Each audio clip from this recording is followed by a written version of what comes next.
Hello good morning friends, welcome back to my channel Mahis creations में मैं लता आप लोगों का ढेर सारा स्वागत करती हूं। तो आज की वीडियो में आपको जो भी वीडियो क्लिप्स देखने को मिलेंगी ये सब पुरानी ही हैं, क्योंकि कल मैंने ना कोई वीडियो शूट नहीं की। रीज़न तो मैंने वैसे कल की वीडियो में भी आपको बताया था कि काफ़ी चीज़ें इधर उधर हो गई थी, तो फिर मैंने सोचा वीडियो रिकॉर्ड करूँगी, तो उसमें ऐसे ही समय जाएगा। मुझे स्टिचिंग का काम भी कंप्लीट करना ज़रूरी था शाम के टाइम, तो मैंने फ़ोकस करके फिर उसी को कंप्लीट करना ज़रूरी समझा। तो ये क्लिप्स पुरानी है लेकिन वीडियो बिल्कुल नई है, बातें आपको नई सुनने को मिलेंगी और बहुत ही ज़्यादा इन्फॉर्मेटिव वीडियो है, इसलिए वीडियो को आप लास्ट तक ज़रूर से देखिएगा। देखिए 24 घंटे का सही इस्तेमाल हम अगर अपनी लाइफ में कर लेते हैं ना, तो काफ़ी सारी चीज़ें हैं जो हम पा लेते हैं ज़िंदगी में। फ्रेंड्स, हम सब जानते हैं कि 24 घंटे ही हैं जो हर इंसान को बराबर मिले हैं, चाहे वो अमीर है चाहे वो गरीब है ना। तो किसी को भी कम या ज़्यादा घंटे नहीं मिलते हैं, 24 घंटे सबके लिए बराबर होते हैं। तो भी कितनी ताज्जुब की बात है ना कि इन 24 घंटों का यूज़ करके कुछ लोग कितने बड़े मुकाम पर पहुंच जाते हैं और कुछ लोग ज़िंदगी में कभी कुछ कर ही नहीं पाते हैं। और कई लोग तो ऐसे हैं जो सारी ज़िंदगी यही रोना लेकर बैठे रहते हैं कि समय नहीं है। असल में यही एक सवाल है जो आपकी पूरी ज़िंदगी बदल के रख सकता है कि हम हमेशा यही सोचते रहते हैं कि काश हमें थोड़ा और समय मिल जाता।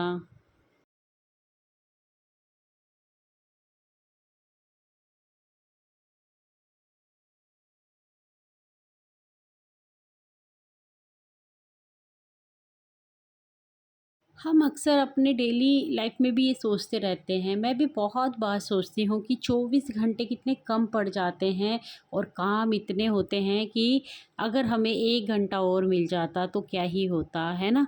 लेकिन इस 1 घंटे का सवाल है कि क्या आप सही मतलब में जानते हैं कि अगर वो 1 घंटा आपको मिल जाता तो उसका आप क्या यूज़ करते।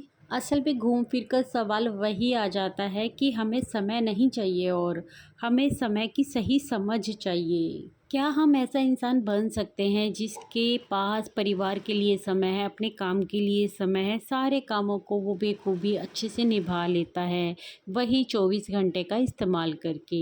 अच्छा, ऐसा भी नहीं है कि आज जिन नियम की बात हम इस वीडियो में करेंगे वो आपने पहले कभी नहीं सुने होंगे, लेकिन नियमों को जानना और उनको अपनी ज़िंदगी में उतारना दोनों ही अलग अलग बातें हो सकती हैं। अच्छा, इस वीडियो में मैं आपको सिर्फ वो नियम नहीं बताना चाहती हूँ, मैं वो सीक्रेट आप लोगों के साथ शेयर करना चाहती हूँ, वो नज़रिया आप लोगों के साथ शेयर करना चाहती हूँ, वो माइंडसेट, वो सोचने का नज़रिया जो इन 8 नियमों को ना वाकई काम का बनाता है। इस वीडियो में आप समझेंगे कि बिजी और प्रोडक्टिव होने के बीच के फ़र्क को। एक बात याद रखिए कि समय की बर्बादी सिर्फ काम को टालना नहीं है, बल्कि आपके भविष्य को टालने जैसा है। देखिए फ्रेंड्स, टाइम मैनेजमेंट कोई जन्म से मिलने वाली सुपर पावर नहीं है, ये बल्कि ये एक स्किल है, जैसे गाड़ी चलाना, कोई नई भाषा सीखना, कोई नया काम सीखना। जब आप इसे करना स्टार्ट करते हैं ना, तो शुरुआत में आपको ये मुश्किल लग सकता है, लेकिन धीरे धीरे जब आप इसे करते जाते हैं ना, ये आपकी एक आदत जैसा बन जाता है। आपने खुद ने भी ये बात नोटिस की होगी कि जब आप अपना दिन प्लान करके चलते हैं ना, तो फिर आपके काम है ना जो पूरे भी होते हैं और बेहतर तरीके से पूरे होते हैं। और जब दिन बिना प्लान के चल रहा होता है ना, तो वो हमें ज़्यादा थका हुआ महसूस करवाता है और अधूरा भी महसूस करवाता है, क्योंकि हमारे ना तो काम समय पे हुए होते हैं और ना ही वो बेहतर तरीके से हुए होते हैं। ये ही कनेक्शन है प्रोडक्टिविटी और टाइम मैनेजमेंट का। अगर आप सच में अपनी ज़िंदगी बदलना चाहते हैं ना, तो पहले समय के साथ अपने रिश्ते को बदलना होगा। सो फ्रेंड्स, हमारा सेकंड नियम है प्रायोरिटी। तो ये पहचानना भी ज़रूरी है कि क्या आपको ऐसा लगता है कि आप दिन भर बिज़ी रहते हैं, लेकिन दिन के अंत में आपको ये भी महसूस होता है कि आपने कुछ खास किया ही नहीं। हम में से ज़्यादातर लोग ना समय की कमी के कारण नहीं हारते, बल्कि वो ये डिसाइड ही नहीं कर पाते कि कौन सा काम करना पहले ज़रूरी है। सो फ्रेंड्स, ये जानना भी बहुत ज़रूरी होता है कि कौन सा काम करना ज़्यादा ज़रूरी है और कौन सा काम सिर्फ हमें व्यस्त रख रहा है, यानी कि बिज़ी रख रहा है। लेकिन आप एक बार एग्जाम्पल के तौर पर अपने कामों को 4 अलग अलग तरीके से डिवाइड कर दिए, मतलब 4 भागों में बांट दीजिए। हिस्से में जो काम है वो करना भी ज़रूरी है और तुरंत करना भी ज़रूरी है और महत्वपूर्ण भी, यानी इम्पॉर्टेंट भी है। वो काम कोई भी हो सकता है। अचानक से कोई आ गया आपके पास, अचानक से आपके पास कोई ऐसा काम पड़ गया जो आपने सोचा ही नहीं था, जो आपकी लिस्ट में ही नहीं था। दूसरा हिस्सा वो कि जो काम बहुत ज़रूरी तो है लेकिन अभी करना ज़रूरी नहीं है। यही वो जगह है जहाँ असली खेल छुपा हुआ है, यानी कि अपने सपनों के ऊपर काम करना, नई स्किल सीखना, अपने शरीर का भी ध्यान रखना, अपने माइंड का भी ध्यान रखना। ये वो काम है जो तुरंत शोर नहीं मचाते हैं, लेकिन ये वो काम ज़रूर हैं जो आपके फ्यूचर को बनाते हैं। तीसरा हिस्सा वो है जो काम तुरंत करने तो ज़रूरी होते हैं लेकिन इतने इम्पॉर्टेंट नहीं होते हैं, यानी कि दूसरों के छोटे छोटे काम करना, आपके फ़ोन पर बार बार बजने वाली नोटिफिकेशन जिसको आप चाहें तो इग्नोर कर सकते हैं लेकिन चाहे तो तुरंत देख भी सकते हैं।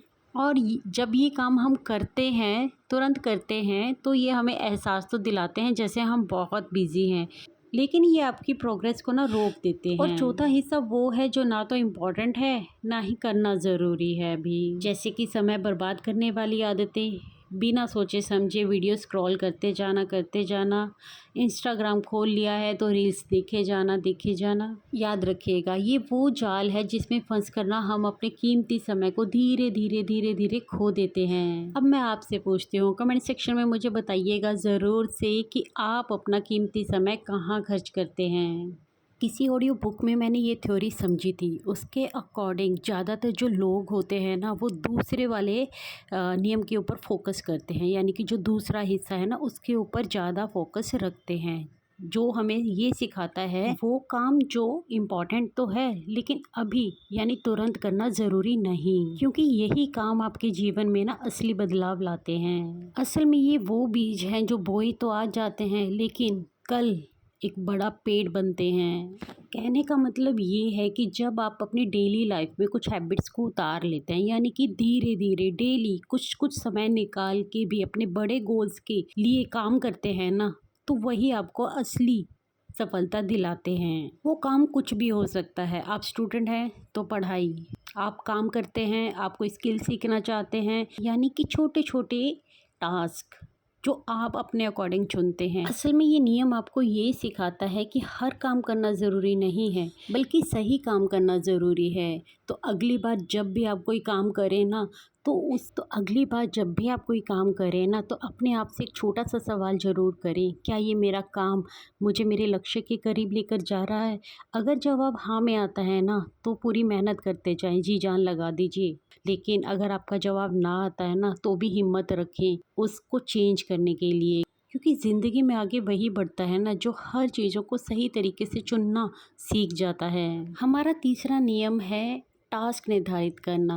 आप इसको लक्ष्य निर्धारित करना भी बोल सकते हैं। देखिए, आप सुबह उठ रहे हैं, आपको ये ही नहीं पता कि आज पूरे दिन में आपको करना क्या है, बस जो सामने आता जा रहा है, जो मतलब समझ में आ रहा है, बस आप करते जा रहे हैं। इससे आपका दिन कभी भी प्रोडक्टिव नहीं बनेगा। आपको पता होना चाहिए कि आपके कौन कौन से काम ऐसे हैं जो आज ज़रूरी है करना। जब लक्ष्य साफ नहीं होता है ना तो मेहनत भी बिखर जाती है। देखिए फ्रेंड्स, हम बिना क्लियर लक्ष्य के अगर ज़िंदगी में आगे बढ़ते रहते हैं ना तो हम चलते तो रहते हैं लेकिन मंजिल हमसे ना कोसों दूर ही खड़ी रहती है, क्योंकि हमारा लक्ष्य ही क्लियर नहीं है, हमें पता ही नहीं हमें करना क्या है। और इसके साथ साथ ये जानना भी ज़रूरी है कि आपका लक्ष्य आपके जीवन के लिए मायने भी रखता है या नहीं, क्योंकि अगर आप दूसरों को देख कर अपना लक्ष्य बना रहे हैं ना तो यकीन मानिए आप ज़्यादा दिन तक उस पर टिक नहीं पाएंगे, क्योंकि वो आपके लिए सही नहीं है, वो आपका चुनाव नहीं है, बस आपने देखा देखी अपना बना लिया उसे। लेकिन अगर वो लक्ष्य आपके सपनों से जुड़ा है, आपके दिल से जुड़ा है ना, तो रोज़ रोज़ की मेहनत करना आपको बोझ नहीं लगेगा। अंत में अगर आपने कोई सीमा निर्धारित ही नहीं की है ना अपने काम की, तो वो काम अक्सर टलता ही रहता है। चलो आज नहीं कल कर लेंगे, ये एक ऐसा जाल है जिसमें ज़्यादातर लोग फंसते जाते हैं। और जैसे ही अपना माइंड सेट आप बना कर रखते हैं ना कि ये 7 दिनों में मुझे काम कंप्लीट करना ही करना है, तो उन 7 दिनों के अंदर अंदर वो आप काम कंप्लीट कर ही लोगे। इससे आप सिर्फ ना बिजी नहीं रहेंगे बल्कि प्रोडक्टिव बनेंगे।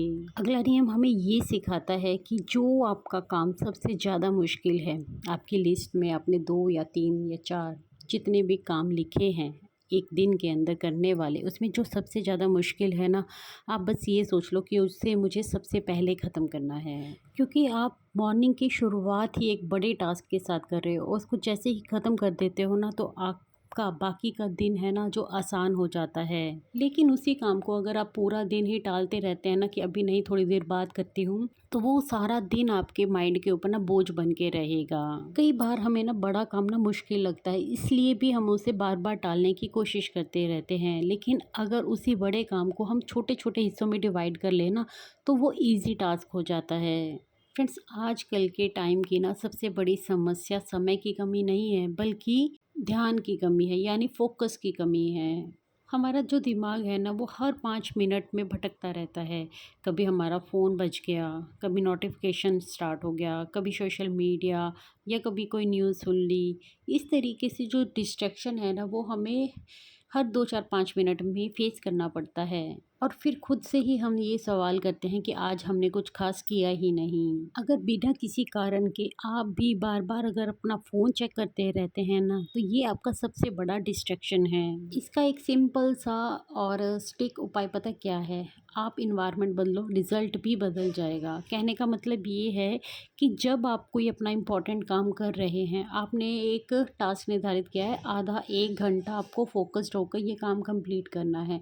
उस टाइम पर आप अपने फ़ोन के नोटिफिकेशन भी बंद कर दो और अपना फ़ोन अपने आप से थोड़ा दूर रख दो। आप 25 से 30 मिनट लगातार काम कीजिए। कई बार क्या होता है ना कि हमारा फ़ोन भी आजकल की ज़रूरत बन गया है। किसी का इम्पोर्टेंट कॉल आ सकता है, किसी का इम्पोर्टेंट मैसेज आ सकता है। जैसे कि अगर हम हाउसवाइफ काम कर रही हैं, तो हमारे बच्चे स्कूल भी जाते हैं, स्कूल का कोई कॉल, हस्बैंड का कोई कॉल, मतलब कोई भी इम्पोर्टेंट कॉल हो सकता है। तो इन सब चीज़ों से बचने के लिए आप 30 मिनट बाद अपने फ़ोन को ज़रूर चेक करेंगे।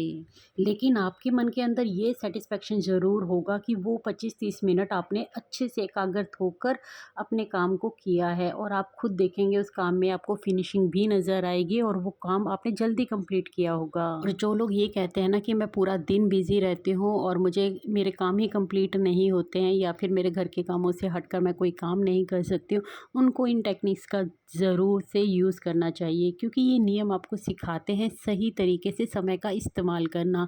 जब आप ऐसे 30-30 मिनट भी काम करते हो ना, आप खुद देखोगे कि वो काम आपने बहुत अच्छे से बेहतरीन तरीके से किया होगा।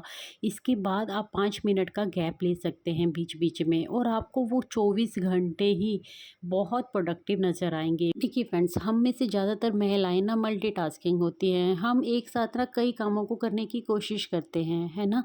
लेकिन हमने खुद इस चीज़ को नोटिस किया होगा कि जब हम मल्टीटास्किंग करते हैं ना, तो कोई भी काम हम सही तरीके से नहीं कर सकते हैं। मान लीजिए हम किचन में ही खड़े हैं और हमने चूल्हे के ना तीनों बर्नर चला रखे हैं, तो फिर हम क्या करते हैं, कई बार हमारा दूध निकल कर बाहर आ गया, हम इधर रोटी बेलने में व्यस्त हो गए, उधर दूध निकल गया, चाय निकल गई, इस तरीके से होता है ना, आपने खुद नोटिस किया होगा। तो यही मल्टीटास्किंग का असर पड़ता है। इससे अच्छा है कि आप एक तरीके से उस काम को करेंगे ना, तो सही तरीके से आपको उसका रिजल्ट मिलेगा। क्योंकि हम हाउसवाइफ के पास ना इतने काम होते हैं, हमारा एक पैर इधर होता है, एक पैर उधर होता है, तो हम फटाफट सारे कामों को करने की हड़बड़ाहट में रहते हैं। लेकिन बहुत बार बहुत सारी चीज़ें हैं जो बिगड़ जाती हैं और कोई भी काम हम सही तरीके से नहीं कर पाते हैं। इसलिए मल्टीटास्किंग एक मिथ है, इससे बचकर आपको एक ही काम के ऊपर फोकस करना चाहिए। तो उस काम को आप देखेंगे कि आपने बेहतर तरीके से किया है। अगर आप पहले से ही सोच समझ कर काम करेंगे ना, आप देखेंगे कि भाग दौड़ और टेंशन आपसे कोसों दूर हो जाएंगी। लेकिन ज़िंदगी हमारे ना प्लान के अकॉर्डिंग हमेशा नहीं चलती है। अचानक कोई काम आ सकता है, कोई समस्या आ सकती है। इसलिए आपने जो भी अपने लिए टास्क निर्धारित किए हैं ना, उनमें कुछ ना कुछ इस तरीके से रखें ज़रूर से कि अगर वो 1-2 टास्क आप कंप्लीट ना भी हो पाएँ तो आपको टेंशन ना हो। और इनमें सबसे इम्पॉर्टेंट है कि रात में सोने से पहले ही आप अगले दिन की प्लानिंग करके सोएं, क्योंकि जब आप रात में ही ये सब तय करके सोते हैं कि आपको अगले दिन करना क्या है, तो आपके दिमाग में कोई कन्फ्यूज़न नहीं रहता। आप सुबह उठते हैं, उसी अकॉर्डिंग काम करते हैं जो आपने खुद ने सोचा होता है। वो टाइम आपका प्रोडक्टिव ऐसे बनता है क्योंकि अब आपको सोचना नहीं पड़ रहा है, अब आप सीधा काम में लग गए हैं। क्योंकि बिना प्लानिंग के काम करना ना सेम उसी तरीके से है जैसे बिना नक्शे के सफ़र करना। हमारा अगला नियम हमें ये सिखाता है कि ना कहना भी ज़रूरी है। कई बार लोग हमें ना जाने अनजाने भी, जानबूझकर भी ऐसे काम देते जाते हैं जो हमारे दिन को खा जाते हैं, और अगर हम ना नहीं कह पाते हैं तो धीरे धीरे हमारा वक्त, हमारा टाइम, हमारी एनर्जी सब वेस्ट हो जाते हैं, क्योंकि हमने जो अपने लिए टास्क निर्धारित किए थे वो हमें उसी अकॉर्डिंग कंप्लीट करने हैं। लेकिन अगर बेमतलब में छोटे छोटे काम आपके आगे आते रहेंगे ना, तो आप सही तरीके से वक्त का इस्तेमाल नहीं कर पाएंगे। इसलिए जो काम आपके लिए ज़रूरी नहीं है या आपके अलावा कोई और भी कर सकता है ना, तो इस बात के ऊपर भी ध्यान दीजिए। क्योंकि ना कहना ना रूखा होना नहीं होता है, बल्कि वो आपको बताता है कि आपका समय भी इम्पोर्टेंट है, आपके टास्क भी इम्पोर्टेंट हैं। कई बार हमारे सामने ऐसी भी सिचुएशन आती है कि शरीर थका हुआ होता है, मन भारी होता है, काम करने का मूड नहीं होता है। यहीं पर हमें ये समझने की ज़रूरत होती है कि सिर्फ 24 घंटे काफ़ी नहीं होते हैं। उन 24 घंटों के अंदर आपकी एनर्जी कैसी है, यही सारा खेल है। क्योंकि एक थका हुआ इंसान, चाहे उसके पास पूरा दिन भी क्यों ना हो, तब भी वो कुछ बड़ा हासिल नहीं कर सकता। लेकिन एक एनर्जी से भरा हुआ इंसान 3-4 घंटों में ही अपना काम कंप्लीट कर लेता है। क्योंकि असली वजह है फोकस। फोकस कितना है, इसलिए असली फोकस ये नहीं कि आपके पास समय कितना है, असली फोकस आपको अपनी एनर्जी के ऊपर रखना है कि आपके पास एनर्जी कितनी है। अच्छी नींद, एक्सरसाइज और मानसिक शांति। अगर आपकी नींद पूरी नहीं होती तो दिमाग आधा ही काम करता है। अगर आप अपने शरीर से कुछ व्यायाम नहीं करवाते हैं, है ना, मतलब हिलाते डुलाते ही नहीं है उस शरीर को, तो उस शरीर में एनर्जी कहाँ से आएगी। और इसी के साथ साथ अगर आप गलत खान पान भी करते हैं ना, तो उसके साथ साथ आपका शरीर कमज़ोर होने लगता है। और अगर आपका माइंड हर वक्त टेंशन में रहता है ना, तो आप चाहे कितना भी कोशिश कर लीजिए, आप पूरा फोकस कर ही नहीं पाते हैं। ये बातें मैं आपको इसलिए बोल रही हूँ क्योंकि देखिए हर इंसान अलग होता है, किसी का एनर्जी लेवल अलग हो सकता है। देखिए कुछ लोगों को ना सुबह उठते ही अपने सारे काम करने, फटाफट कंप्लीट करने अच्छे लगते हैं क्योंकि उनके अंदर एनर्जी भरपूर होती है। लेकिन कुछ लोगों का वक्त शुरू होता है शाम से, उनको ज़्यादातर अपने काम है ना रात में करना अच्छा लगता है, क्योंकि उनकी एनर्जी उस टाइम पर ज़्यादा अच्छा परफॉर्म कर पाती है। अब हमसे गलती क्या होती है ना कि हम दूसरों की लाइफ को ना कॉपी करने लगते हैं। लेकिन इसके उलट अगर आप अपनी बॉडी को समझना शुरू कर देना, अगर आपका दिमाग सुबह अच्छा काम करता है ना, तो सबसे मुश्किल टास्क को आप मॉर्निंग में कंप्लीट कीजिए। अगर आपकी बॉडी में ज़्यादा एनर्जी शाम के टाइम होती है, रात तक आप अपना काम कंप्लीट करना ज़्यादा सही तरीके से आप कंप्लीट कर लेते हो फोकस के साथ, एनर्जी के साथ, तो क्या ही बुराई है उस टाइम पर अपने काम को अच्छे से कंप्लीट करने में। यकीन मानिए कि जब आप अपनी एनर्जी के अकॉर्डिंग काम करना शुरू करते हैं ना, तो आपका काम आपके लिए बोझ नहीं बनता, वो आप फ्लो में पूरा कर लेते हो। और लास्ट में आप लोगों से ये कहूँगी कि रुकना भी ज़रूरी है, लगातार काम करते रहना ज़रूरी नहीं होता। बीच बीच में छोटे ब्रेक लेना, गहरी सांस लेना, 2-4 मिनट शांत बैठ जाना, ये हमारे ना माइंड को चार्ज करता है। सेम उसी तरीके से जब हम फ़ोन का इस्तेमाल करते रहते हैं और उसकी बैटरी ख़त्म हो जाती है, तो कुछ देर हम फ़ोन को साइड में रख देते हैं और उसको चार्जिंग पॉइंट पे लगा देते हैं। सेम उसी तरीके से हमारे माइंड को भी ज़रूरत होती है ब्रेक की, उसको भी चार्ज करना ज़रूरी है। तो अगर आप समय समय पर अपने माइंड को चार्ज करना नहीं भूलेंगे ना, तो वो आपको बेहतर सोचने की शक्ति देगा। यकीन मानिएगा कि अगर आप अपने शरीर और दिमाग दोनों का ध्यान रखते हैं ना, तो प्रोडक्टिविटी अपने आप बढ़ जाती है। ये नियम आपको यही सिखाता है कि सफलता सिर्फ मेहनत से नहीं आती है, बल्कि सही एनर्जी से आती है। अगर खुद आप अपने कामों की तरफ ध्यान देंगे कि क्या काम आपने अच्छे से कंप्लीट किए, क्या काम आपके रह गए, किन कामों की तरफ आप सही तरीके से ध्यान नहीं दे पाए, जब आप समय समय पर अपने आप से ये सवाल पूछना नहीं भूलते हैं ना, तो आपको अपना पैटर्न अपने आप दिखाई देने लग जाता है। आपको समझ में आता है कहाँ आपने गलती की, कहाँ आपको सुधार की ज़रूरत है। यकीन मानिएगा जब हम इन सब चीज़ों की तरफ ध्यान देते हैं ना, तो हमारे ये 24 घंटे भी प्रोडक्टिव बन जाते हैं। सो फ्रेंड्स, यहीं तक थी आज की वीडियो। आई होप आपको आज की वीडियो ज़रूर से पसंद आई होगी। मैंने बहुत ही मेहनत से सोच समझ कर ये वीडियो बनाई है। आज की टाइम्स भी लगाया है, अपना एफर्ट्स भी लगाए हैं और एनर्जी भी पूरी झोंक दी है। तो आशा करती हूँ कि आपको ये वीडियो ज़रूर से पसंद आएगी। पसंद आए तो बस एक लाइक ज़रूर कर दीजिएगा और अच्छा सा एक कमेंट करके मुझे बताइएगा कि आज की वीडियो कैसी लगी आपको। और चैनल अगर अभी तक सब्सक्राइब नहीं किया है ना, तो प्लीज़ से चैनल को सब्सक्राइब ज़रूर कर लीजिएगा। और वीडियो पसंद आई है ना, तो हाइप देना बिल्कुल मत भूलिएगा। मैं मिलती हूँ कल एक न्यू वीडियो के साथ, तब तक के लिए friends take care, bye bye, thanks for watching guys.